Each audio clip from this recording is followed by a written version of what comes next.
Welcome to today's class. Today we will discuss about mobility and separation. What is employee mobility? Mobile, moving from one place to other, either physically or professionally. When we are talking about employee mobility, we are referring to an employee moving physically or professionally. Physically, say from Hyderabad to say Chandigarh. Professionally, you are in job A, now you are moving to what we call job B. Now, this kind of mobility might happen within an organization or outside. Sometimes the employee might leave this organization for better prospects and join a new company. That's also called employee mobility. Employee mobility can take place upwards, sometimes downwards also, when some punishment is meted out by the organization for any wrongdoing. Lateral mobility, geographical movement. You are moving from say Secunderabad to say what we call Guntur. What are the different forms of employee mobility? One might move on getting promoted, one might move on getting a transfer, like a bank employee moving from Nirmal to Armoor, or change in what we call location. Sometimes the organizations might change their location. They move from one place to what we call other. The employees also have to move along with the organization. Types of mobility. You have internal and external mobility. What is internal? Within the organizations. You are not changing the company. You are in the same company. So, that mobility within the organization could take the form of promotion, say assistant manager becoming manager, transfer, say one department, you are going to what we call other department, job rotation, you are put into what we call a different kind of job. In banks, normally we might have observed in the clerical cadre, one is put through several stages. Initially, he may be cashier.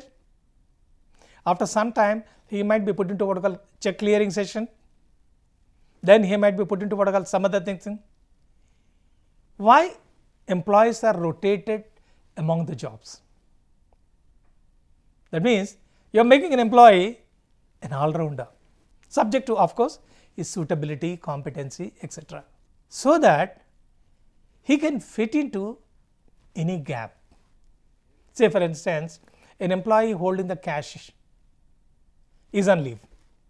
So, the person who is in the check clearing session, but already familiar with the what I call dispensing cash, might be moved to that thing.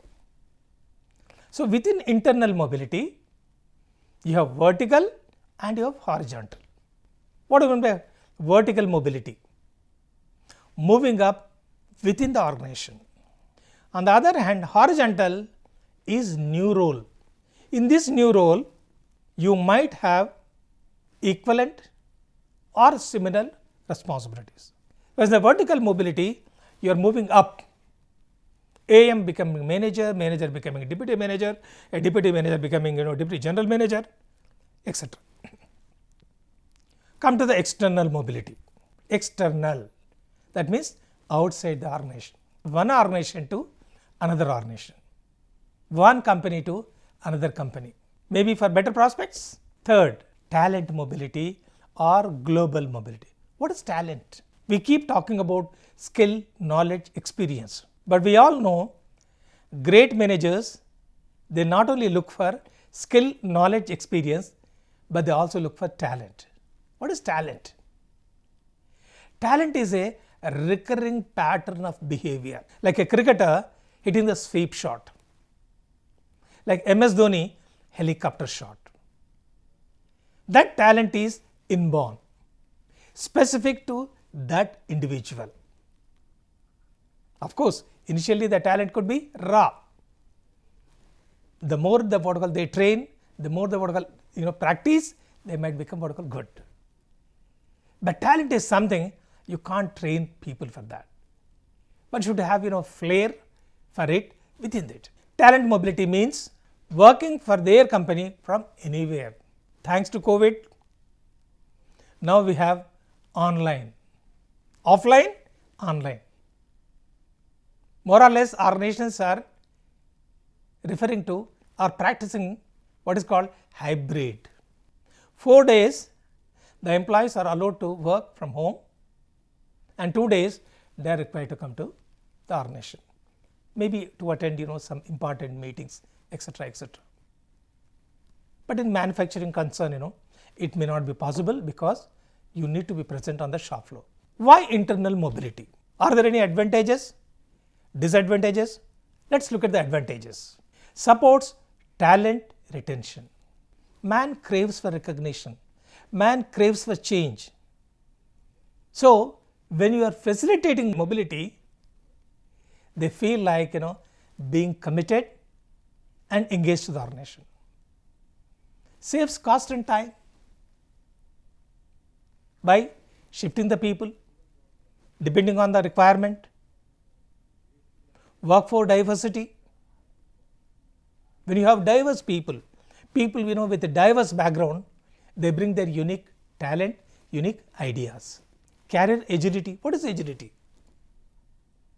Ability to respond quickly. If you have only a batter, but you require a bowling, he may not serve the purpose. That is the reason nowadays cricket teams, they also have 2 or 3 all-rounders. Because in times of crisis are required, they can also bowl. Now, what are the disadvantages? Limited opportunities. Many times employees might complain that they are stuck in the same job. Competition. The moment you are facilitating mobility, people compete to pick the jobs they like. Skill misalignment. You have recruited an employee for a particular job, having tested his competency, suitability, etc. So when you try to shift them, move them around, there could be misalignment. Perceived favoritism. The manager wants to put his own people. So these are the advantages and disadvantages of internal mobility. What are the benefits of talent mobility? Talent is very, very important. Today, you not only require simple human resource, you need talented human resource. Talent is something you can't train people for talent. You can train people for skill. You can train people for knowledge. You can train people for experience. Talent is inborn. You can sharpen it. You can work on improve it further.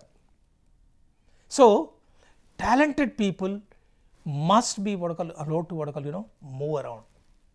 When employees with talent are enabled to move around, you will have an agile and adaptable workplace. Nowadays we are talking about resilience and agility. Resilience, coming out of an adverse situation, but agility, not only coming out but responding immediately. Knowledge sharing. Nowadays no one is indispensable.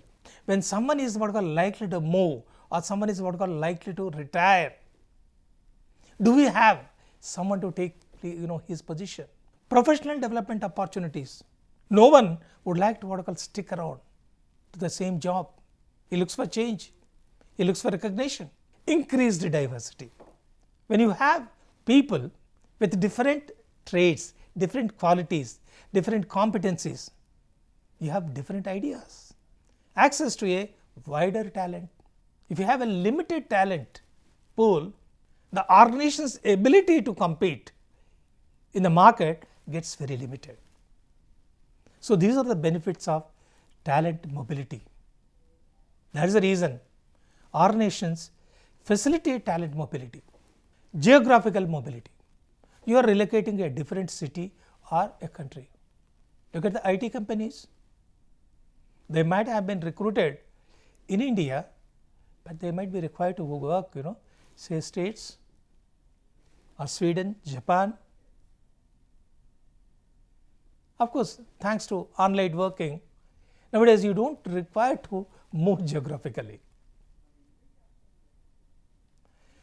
Look at that IT man, who moved from Silicon Valley to a village in Tamil Nadu, Simbu, if I remember correctly his name. He was operating his IT company from Silicon Valley. Fine morning, he said, come, let me serve my nation. So lock, stock, barrel, he shifted to Tamil Nadu. He's operating from there. Cool. Also recruiting, local people. So now one need not move to serve the organization. He can serve the organization from anywhere thanks to the technology. But yes, certain jobs like in manufacturing, that kind of a facility might not be there. Occupational, shifting to a different role. Today a lot of employees are being removed. Layoffs. Why so many layoffs? Artificial intelligence, automation. Some jobs are becoming redundant.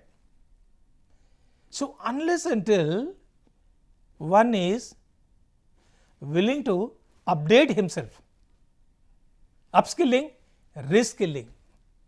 Upskilling is within the job, you wish to become more efficient. But today, mere upskilling may not serve the purpose. Reskilling. Certain jobs after some time, they will not be there. They'll vanish. So are you prepared for the new role? Next, promotion. When a junior becomes a senior, so that's also mobility. Transfer. You are getting a transfer. You are working at what called corporate office in Delhi. You are transferred to Mumbai or say Hyderabad. Job rotation. In few organizations, intentionally, they rotate the people different departments. Like I gave you the example of clerk cum cashier in banks. A person, he is made familiarized with different activities in the bank. Say check clearing or entry or handling cash and all that. We are talking about employee mobility. But why employee mobility is important? Why people must move around, either physically or professionally? When employee mobility is there, you are attracting and retaining the top talent. Say I joined the organization. After some time, I don't get an opportunity to move upwards vertically in the form of promotion. I get dejected, demotivated. Look at the youngsters. Right from the day one, they are thinking of after 5 years, what will be my position?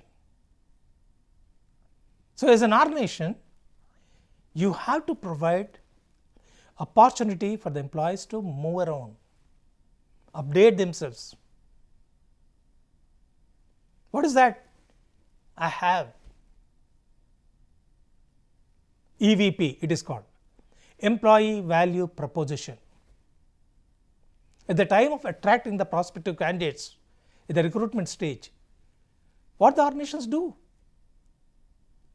They let the prospective candidates know what kind of opportunities are there in the organization to update themselves continuously. Likely promotions after putting up minimum years of service, etc. Second, it gives employee more freedom to work. Those who watched Charlie Chaplin in modern times might remember. What does Charlie Chaplin do? He is standing at the conveyor belt and tightening the screws. He got used to doing the same thing, that when he comes out also, it is the same thing. The job becomes monotonous. People might lose interest. So that's why employee mobility is very, very, very important. Good. But how to improve this employee mobility? When we say it is very, very important in the organization. 1. Understand your employees' needs. Very, very, very important.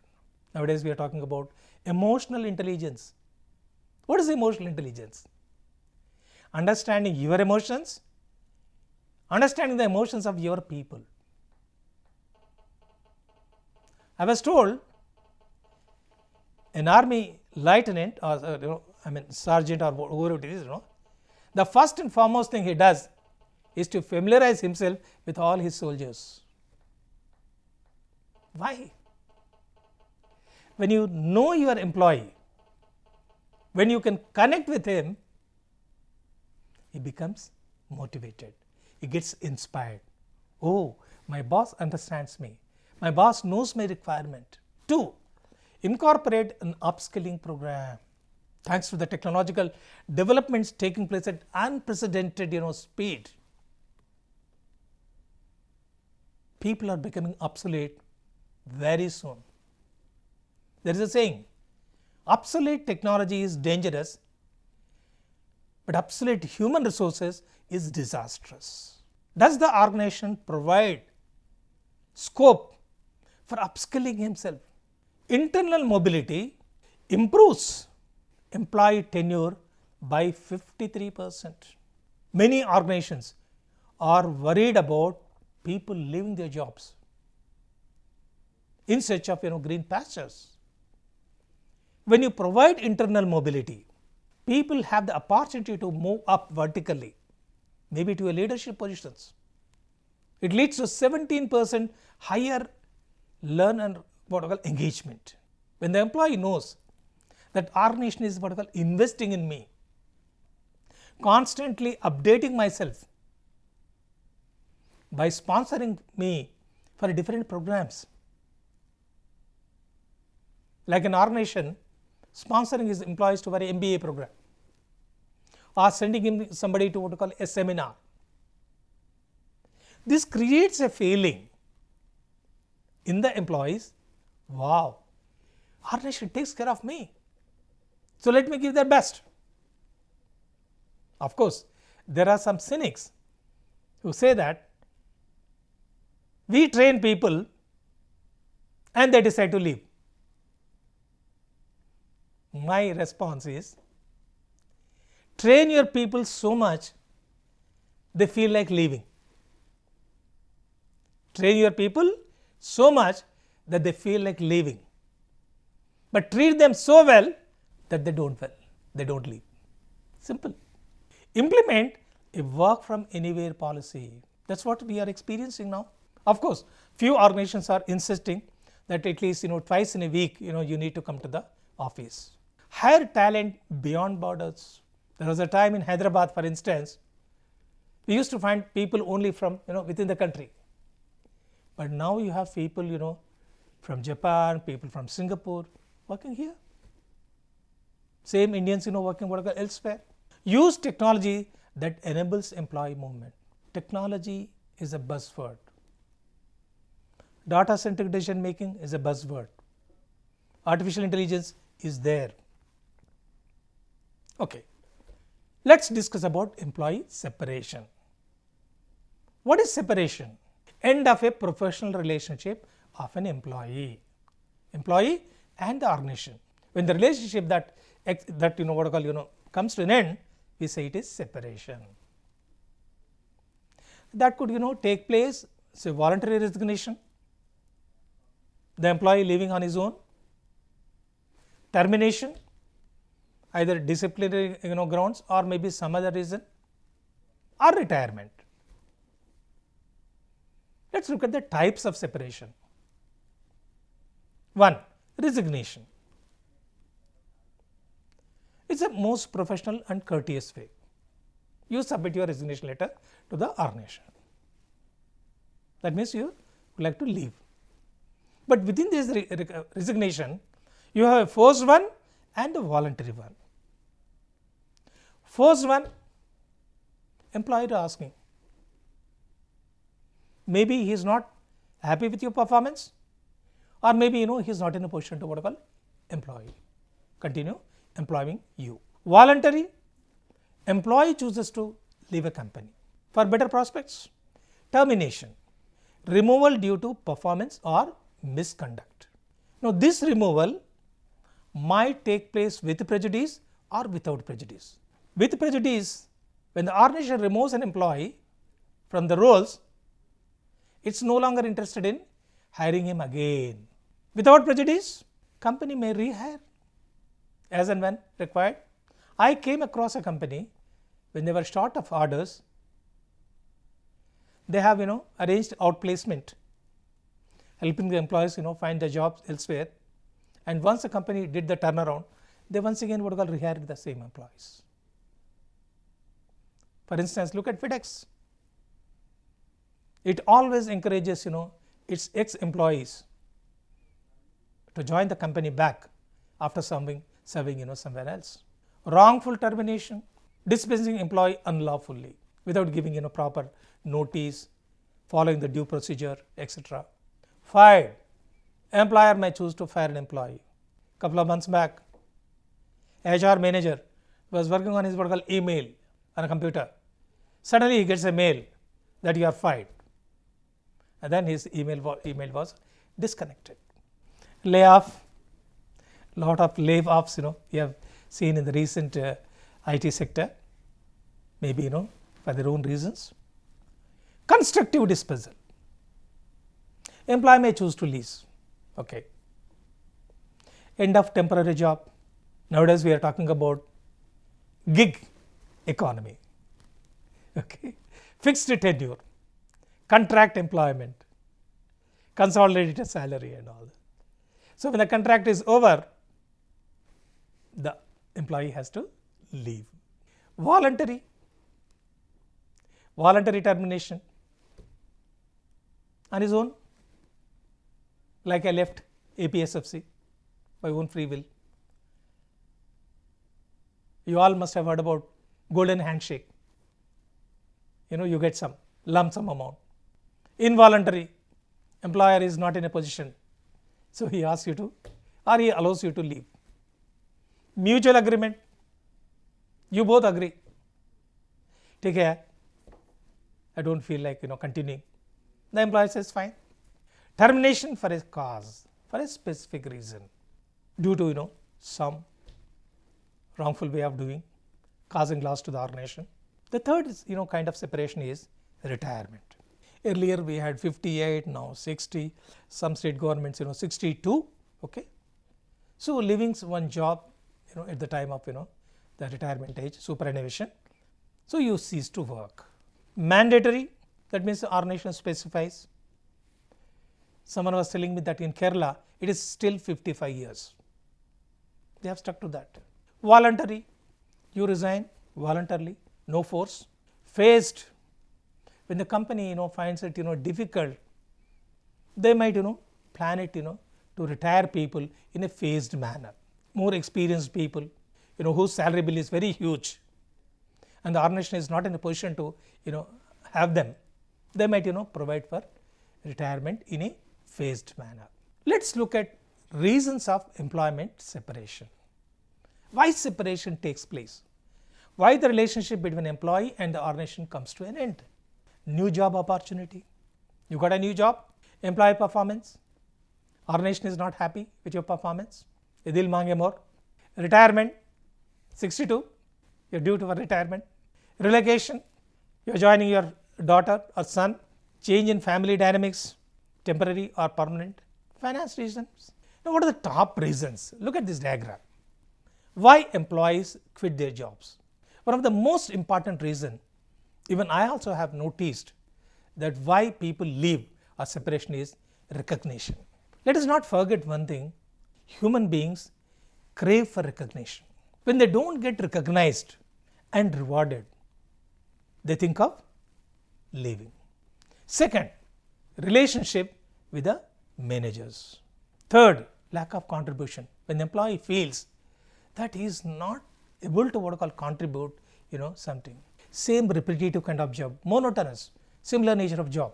So these some of the major reasons why people leave their jobs. Look at the difference between mobility and separation. In mobility, you're only moving maybe one place to other place or to a higher position.